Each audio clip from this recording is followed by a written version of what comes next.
বিয়ে করেছো? হ্যাঁ, তোমার জন্য কি আজীবন বসে থাকবো? ভালো করেছো।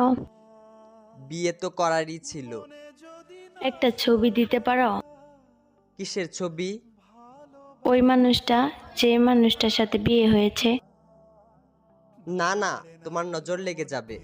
না না না, আমি নজর লাগাবো না, একবার দেখেই ডিলিট করে দেব। না, আমার তোমার উপর ভরসা নেই। আমি ওর উপর কারো নজর লাগতে দেই না।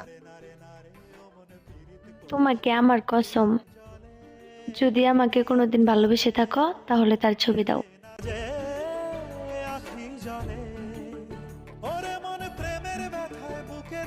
এইটা তো আমার ছবি। তোমার পর আমার জীবনে আর ভালোবাসাই আসে নাই। তারপরও মুখে এত হাসি নিয়ে ঘুরো। তোমার খোঁজ খবর